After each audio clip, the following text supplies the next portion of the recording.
il n'est pas bon que l'homme soit seul, je lui ferai une aide semblable à lui. Avant de commencer, j'allais remercier le couple Ganongo de nous avoir invités à leur bénédiction nuptiale. Et sur ce, je ne suis pas seul. Moi, c'est le docteur en théologie physique Omina. Je serai accompagné de l'apôtre David Mouyessou, qui est le président de l'intercession nationale pour le Concerto et le président des églises pentecôtistes. Alors, lorsque la Bible déclare qu'il n'est pas bon que l'homme soit seul et que Dieu a décidé de lui faire une tête semblable à lui, être bon n'est pas bon ou être seul, c'était la pensée de Dieu, parce qu'il a dit que il n'est pas bon que l'homme soit seul. N'est pas bon signifie ce qui n'est pas agréable, ce qui n'est pas meilleur, ce qui n'est pas excellent. Donc Dieu avait vu que ce n'était pas agréable que l'homme soit seul. Être seul n'est pas meilleur aux yeux de Dieu. Être seul n'était pas excellent. C'est-à-dire, il n'est pas bon matériellement que l'homme soit seul. Il n'est pas bon socialement que l'homme soit seul. Il n'est pas bon financièrement ou économiquement que l'homme soit seul. Il n'est pas bon aussi spirituellement que l'homme soit seul. En dernier ressort, il n'est pas avantageux que l'homme soit seul. Il n'est pas profitable que l'homme soit seul. C'est pourquoi Dieu a décidé de lui faire une aide semblable à lui. Alors, mon exhortation au cours de ce mariage, c'est de montrer que le mariage signifie avoir un partenaire, avoir un compagnon pour la vie et dans la vie.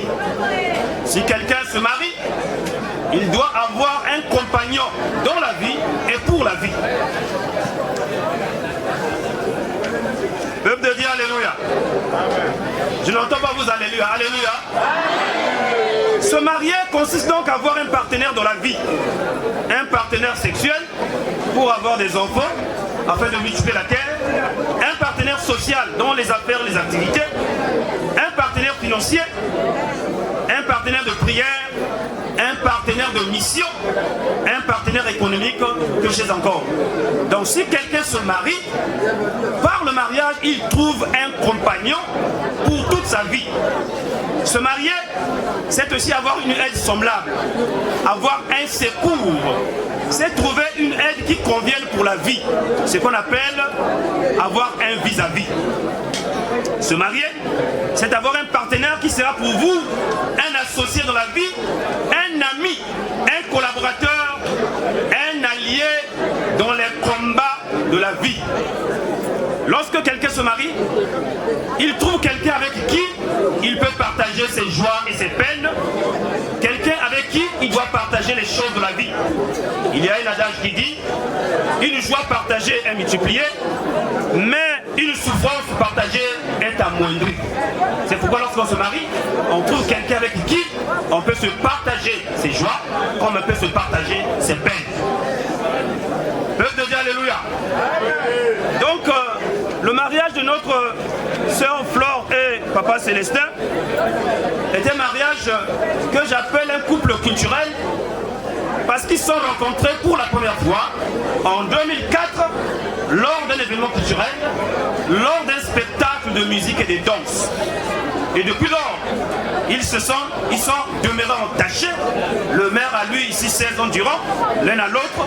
Et aujourd'hui, ils ont décidé de régulariser officiellement leur situation en passant par le mariage coutumier, le mariage de l'état civil, et comme ils sont des chrétiens, d'appeler Dieu qui a institué le mariage, de leur accorder sa bénédiction.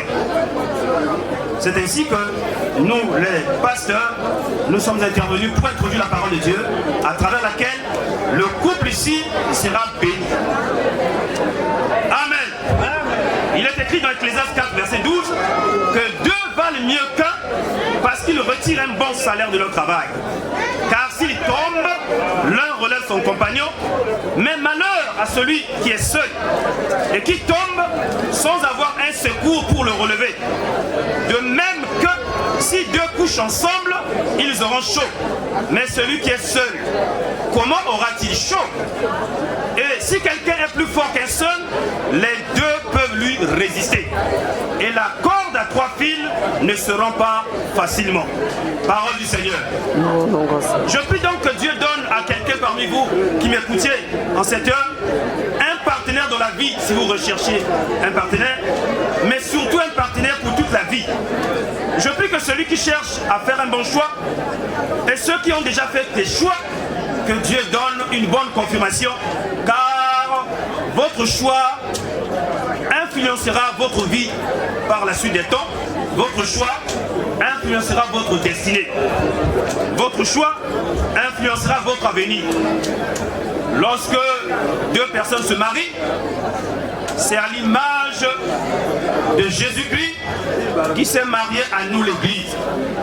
Si vous voulez que Dieu vienne intervenir et bénir votre mariage, vous devrez accepter Jésus-Christ comme Seigneur et Sauveur afin de bénéficier de sa bénédiction dans votre mariage.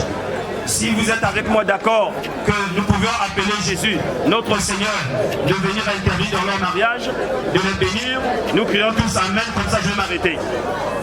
Nous crions tous Amen, comme ça je vais m'arrêter. Si ton Amen est faible, je vais encore continuer. Je veux que tu dises Amen très fort pour que je puisse m'arrêter. Amen. Ok. Donc lorsque Dieu permet que l'homme et la femme se marient pour un but, parce que Dieu a fait toutes choses pour un but. Le premier but pour lequel Dieu doit joindre deux personnes, c'est pour la complémentarité. Flore et Papa Célestin doivent se compléter. C'est pour le perfectionnement. C'est pour le partage, comme je vous ai dit, le monde de partage. Et puis, c'est pour la multiplication. Puis si ce soir, mais joignant ma foi avec votre foi, nous pouvons alors appeler le Dieu qui a le premier institué le mariage, de bénir le couple Ganengo, et nous acclamons très fort, très fort, très fort.